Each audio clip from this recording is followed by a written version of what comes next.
அனைவருக்கும் வணக்கம். நம்ம இந்த எஸ்டிடி மெட்டீரியலுக்கான அறிவியல் மெட்டீரியல், அதாவது சயின்ஸ் பாடம் தொடர்பான அந்த மெட்டீரியல் வந்து ஒரு மாடலை பற்றி நம்ம இந்த காணொலியில் வந்து பார்த்துடலாம். அதுலேயும் பார்த்தீங்கன்னா உங்களுக்கு கிட்டத்தட்ட ஒரு 9 புத்தகங்கள் வருது. அதாவது சிக்ஸ்த்தில் வந்து 3 டேர்மு, 7த்தில் 3 டேர்மு, அப்புறம் 8த்து, 9த்து, 10த்து மொத்தம் ஒரு 9 புத்தகங்கள் வருது. ஆனால் நம்மளுடைய மெட்டீரியல் அப்படின்னு சொல்லி பார்க்கும்போது ஃபிசிக்ஸில் ஒரு 100 பேஜ், கெமிஸ்ட்ரியில் ஒரு 99 பேஜ், பயாலஜியில் ஒரு 145 பேஜுகள் வருது. அப்போ மொத்தம் பார்த்தீங்கனாலே உங்களுக்கு வந்து 200, 300, 345 பக்கங்கள் தான் நம்மள்ட்ட வந்து வருது. அதாவது நீங்கள் வந்து யோசிச்சு பார்த்துக்கோங்க. ஒரு ஒன் வேர்டுன்னு சொல்லிட்டு ஒரு 5000 பக்கம், 10,000 பக்கம், இல்லை 10,000 கொஸ்டின் படிக்கிறதா, அல்லது ஒரு 345 கொஸ்டின் கொடுத்து அவங்க எப்படி கேட்டாலும் அதை நம்ம வந்து ஆன்சர் பண்ணுறது ஈஸியா அப்படிங்கிறத வந்து நீங்கள் வந்து கொஞ்சம் மதிப்பீடு செஞ்சு பார்த்துக்கங்க. இப்போ பார்த்தீங்கன்னா உங்களுக்கு வந்து இப்போ இயற்பியலில் அப்போ அதாவது இப்போ இதில் எப்படி இருக்குன்னு சொல்லி பார்த்தீங்கன்னா, எங்களுடைய மெட்டீரியலில் இயற்பியல், வேதியியல், உயிரியல் அப்படின்னு சொல்லிட்டுமே எல்லாத்தையுமே நான் வந்து தனித்தனியாக தான் நான் வந்து உங்களுக்கு கொடுத்துருப்பேன்.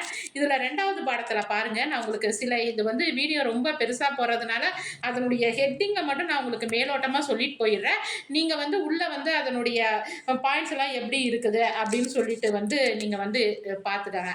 அதாவது 2வது பாடம் சொல்லி பார்த்தீங்கன்னா 6த்தில் விசையும் இயக்கமும். அது வந்து இயக்கம் மற்றும் ஓய்வு நிலை. ஒரு பொருள்னா எப்படி இருக்கும்? ஒன்று இயங்கிக்கிட்டு இருக்கணும், இல்லை ஓய்வில் இருக்கணும். அப்போ இயக்கம்னா என்ன, ஓய்வு நிலைனா என்ன அப்படிங்கிறதுனா 2த்துக்கும் உள்ள தொடர்பு, அதை பற்றி சொல்லியிருக்கிறோம். அப்புறம் விசை. அப்போ விசைன்னு சொல்லி பார்க்கும்போது இந்த விசைனா என்ன, அதுக்கான ஒரு டெஃபினேஷன். அப்புறம் விசைகளினுடைய வகையான தொடு விசை, தொடா விசை, அப்புறம் அந்த மேற்கிற அந்த காந்த விசை மற்றும் புவியீர்ப்பு விசை. அப்புறம் வந்து அந்த விசைக்கான ஒரு கிளீன் டெஃபினேஷன், ரொம்ப பெரிய ஒரு டெஃபினேஷன் கொடுத்துருக்குறாங்க. அப்புறம் வந்து இப்போ முதல்ல பார்த்தது வந்து என்ன பார்த்தோம், விசையை பார்த்தோம். இப்போ வந்து இயக்கத்தை பற்றி பார்க்க போகிறோம். அப்போ இயக்கம்னு சொல்லி பார்க்கும்போது நேர்கோட்டு இயக்கம், வளைவு பாதை இயக்கம், வட்டப்பாதை இயக்கம், அப்புறம் தற்சுழற்சி இயக்கம், வளைவு இயக்கம், ஒழுங்கற்ற இயக்கம், இதெல்லாம் என்னென்ன அப்படின்னு சொல்லிட்டு பார்க்குறோம். அப்புறம் கால ஒழுங்கு இயக்கம், கால ஒழுங்கற்ற இயக்கம், அப்புறம் வேகமான இயக்கம், மெதுவான இயக்கம், அப்புறம் சீரான இயக்கம், சீரற்ற இயக்கம்.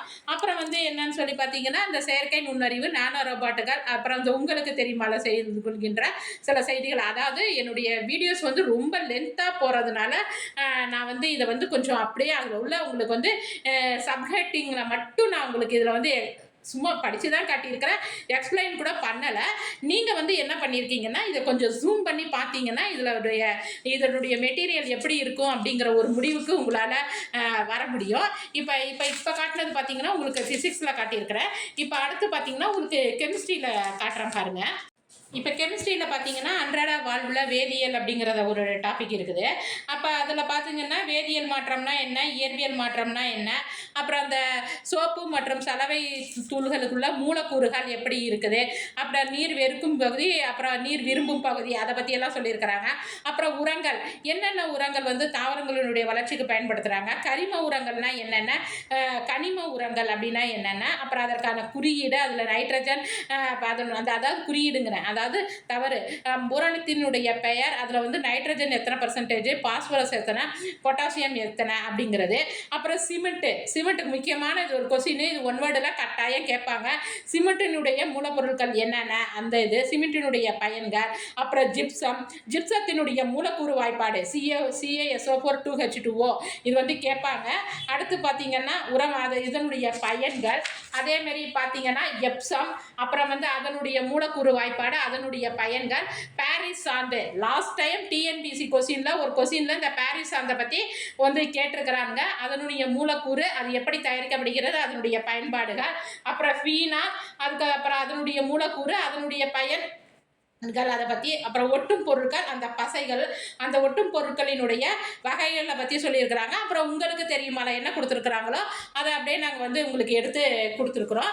இது வந்து இதுவும் எனக்கு நேர அளவு காரணமாக தான் இதில் நான் ரொம்ப கம்மியாக உங்களுக்கு வந்து நான் இதை வந்து எக்ஸ்பிளைன் பண்ணிகிட்டே போயிட்டுருக்குறேன். அடுத்து பார்த்திங்கன்னா உயிரியல்னு சொல்லி பார்த்திங்கன்னா முதல்ல எடுத்தோடனே பார்த்துக்கலாம். தாவர உலகத்தை பற்றி நம்ம இதில் வந்து பார்க்கலாம்.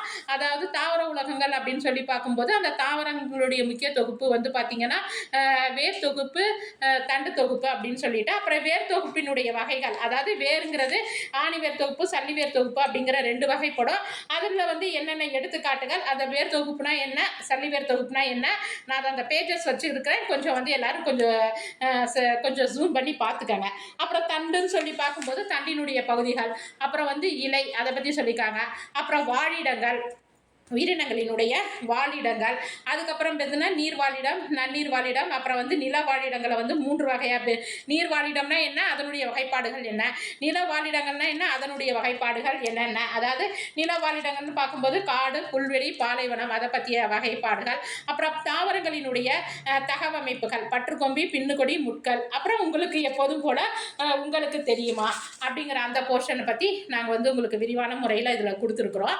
எங்களுடைய மெட்டீரியல் இப்படித்தான் இருக்கும். நீங்க வந்து கொஞ்சம் நான் எல்லாத்தையும் கொஞ்சம் நேர அளவு காரணமாக நான் வந்து எல்லாத்தையுமே கொஞ்சம் உங்களுக்கு ரொம்ப சுருக்கி சொல்லியிருப்பேன். ஏன்னா இப்போ தமிழ், சோசியல் சயின்ஸ்லாம் பார்த்தீங்கன்னா ரொம்ப விரிவாக சொல்லியிருப்பேன். வீடியோ ரொம்ப லென்த்தாக போகிறதுனால தான் இதில் ரொம்ப ரொம்ப சுருக்கி நான் உங்களுக்கு சொல்லிட்டேன். தயவுசெய்து எல்லாரும் இதை கொஞ்சம் ஜூம் பண்ணி பார்த்தீங்கனாலே நான் எங்களுடைய மெட்டீரியல் எப்படி இருக்குங்கிற புரிதல் வந்து உங்களுக்கு வந்து ஏற்பட்டுடும். ஏற்கனவே சொன்ன மாதிரி உங்களுக்கு நான் எஸ்டிடிக்கு வந்து நான் தனித்தனியாக தான் ஃபீஸ் ஸ்ட்ரக்சரும் போட்டிருக்கிறேன், மெட்டீரியலும் தனித்தனியாக தான் உங்களுக்கு வந்து இது பண்ணியிருக்கிறேன். அதனால தேவைப்படும் மாணவர்கள் அந்த டிஸ்கிரிப்ஷனில் கொடுத்திருக்கிற நம்பரை தொடர்பு கொண்டு பயன்பெறுமாறு கேட்டுக்கொள்ளப்படுகிறார்கள். நன்றி, வணக்கம்.